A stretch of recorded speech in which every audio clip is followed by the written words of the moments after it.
up, the drinks are flowing, whatever. And Leon Draisaitl scores. And I got to tell you, man, the bar erupted. Yeah.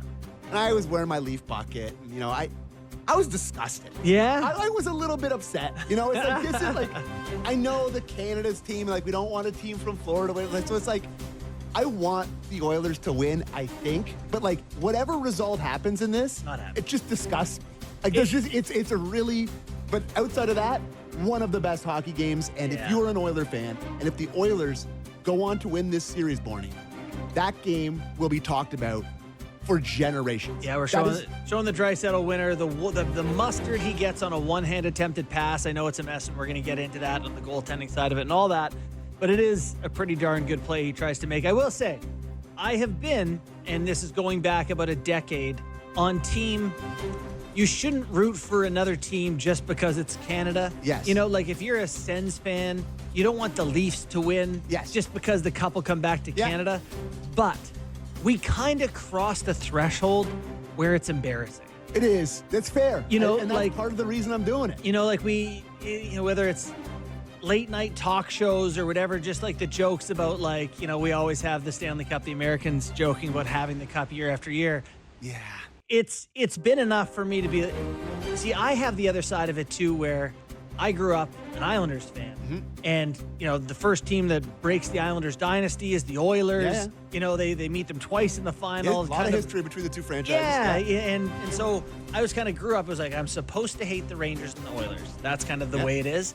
I've softened on the Oilers for sure, and I think, you know, I've come to grips with the fact that ready for it to come back. So I was cheering for him last night. Yeah. But a roar at a Toronto bar, it was a big pop. I was like, oh, God, that hurt. But what I will say... Fans love hearing that, by the way. Oilers fans love that. If you are an Oilers fan, and, like, you just get... If you win the Cup this year, which feels a lot more possible right this second with the momentum coming off that win, and I know Paul Maurice always says that the momentum between games doesn't exist, blah, blah, blah. But if you win the Cup, and you have that Game 4 in Sunrise as like the turning point of the series where you're down 3-0, it just felt like the Cup, like it felt like the Florida Panthers had at that period and they were going to win the Stanley Cup. Foot on the throat and they let them get up. It just was over. Yeah. Like they were listless. They had nothing. Apparently, Corey Perry stands up in the room. Leadership stands up in the room. They come together, all this stuff. That will be talked about for the rest of all of our lives. To get McDavid's first cup, if they can win it, like to lead them on the way. And it wasn't even him that did it. No. He only had 1 point. He was a -1 in the game. It wasn't even him. It's Darnell Nurse scoring a goal for you. Yeah. Ryan Nugent-Hopkins who comes through, and of course Draisaitl who comes through. But, you know, that's an amazing, amazing hockey game, and this series has been phenomenal so far. I got to tell you, when it was 3-0 Florida, and going into that period, Pickard starts the second period, I thought about betting Edmonton. And I hear you say a lot of people, it was over, it's Florida's, whatever. The defining characteristic of this Oilers team is they're not dead. And just when everyone writes them off, just when you think they're done. Now, I wasn't shocked that they got back into it. The one thing that bothers me is the Perry stood up in the room, fixed it, sort of like narrative that came out after the game. We gotta be better, guys. Well, it's like... That's right! We can't have anyone freak out there, How many times... We gotta keep our composure! How many times did guys deliver the compelling message, and then the other team's goalie just plays great? Or you lose like 4 more going. Yeah, you know, like it's like last night you have the Darnell Nurse goal, which pinpoint shot or whatever, but Bobrovsky's flat in his net rather than square to the shot. No good last night. No good. It goes up under him. You get a one-hander, an OT that goes in. Like, absolutely, I'm sure Perry and all those boys, but like, the Oilers are trying. They weren't not trying. No, I know. Prior to that. So, Great observation. I'm just not shocked that this Oilers team does it, but I do think it's noteworthy that it wasn't McDavid. And that it did come from other places.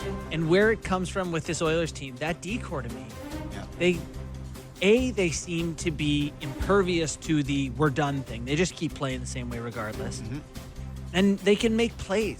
Like Bouchard can score, Wallman rips a 1T, Nurse can score. But he hit that harder. I know, like how fun was that shot? So cathartic. Yeah. And that to me, and you brought it, you know, the Leafs into the question, it's like, you have to get some offense from your back end. They get Nurse, they get Wallman. Bouchard's a top point getter in the playoffs for them. They generate from there. So when you're looking at the Oil and saying who else is going to do it, often it's those guys. 100%. And you mentioned like the no quit thing. There was 3 different moments in that game where you could look back on and be like heartbreaking moments in the loss. Yeah. Going down 3-0 in the first period. And then I'll point to the save that Bobrovsky made to keep it On Perry. Was that to keep it 3-3? I think it was to keep it 3-3. And Wallman ends up scoring.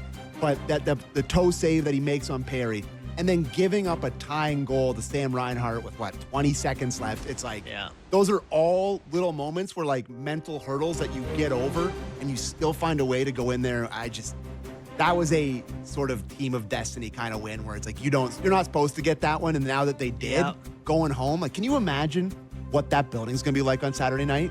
Greased up crowd. Apparently what all of Canada's going to be like. We will find out more. Yeah, the bar in Toronto will definitely be electric again. Oh, my God. All right, well, we're joined now by Shayna Goldman, national hockey writer at The Athletic and the Too Many Men podcast. Shayna, how you doing? I'm great. Thanks for having me. Yeah, thanks for joining us. We're just obviously talking about Game 4 last night. Love to get your takeaways on what you saw out of that game. That was great theater. Oh my God, it was a banger. Yeah. I was very upset in that first period. And it's funny, like I tweeted like, oh, that's game, set, match. And it was funny, like as the Oilers started coming back, people are like trying to dunk on me. I'm like, I'll dunk on myself. No one's going to be happier than me that we have a game, right? Because I want competitive hockey. I want it to be exciting. I think the conference finals were pretty awful. Just give me drama. And oh my God, did we get it? Like, how could you be upset with 3 out of 4 games in this series? Yeah, it's been a really incredible, just feels like the rivalry has really built to this point now where I guess Game 3 was a bit greasy with that kind of stuff, but now feels from here on out, Game 5 and on is when it really feels like stuff starts to clean up and the stakes are so high. Like, what are you looking for from the Oilers after that comeback? Like, do you think this is one where they just roll now, or do you think the Panthers can push back? I'm sure the Panthers are going to push back. I mean, it's what they do, right? I would be very surprised if the Oilers win 2 straight, but I think the Oilers are going to know you cannot come into the game unglued like you did in Game 3. And it's funny, you look around and see everybody talking about it, and some people are saying unhinged, but like the consensus word is unglued. And you couldn't find a better word to describe what the Oilers looked like in Game 3 from puck drop, right? Like it was the worst case scenario. So I think they know they need to keep their composure and continue on with business, right? You go from the Western Conference Final, and Connor McDavid gets interviewed. They go, what's different about this team? He felt like they were more on business. They're not as emotional. Well, you couldn't tell that in Game 3. So the fact that they found that again, like that to me is what I'm looking to see them be again here forward, because here's where the nerves could set in, right? You're in a better position than you were last year because you're not down 3-0. You come in, you win a game at home, a game on the road, you're tied, everything's great and wonderful. It's a new best of 3. So you're already feeling better about that.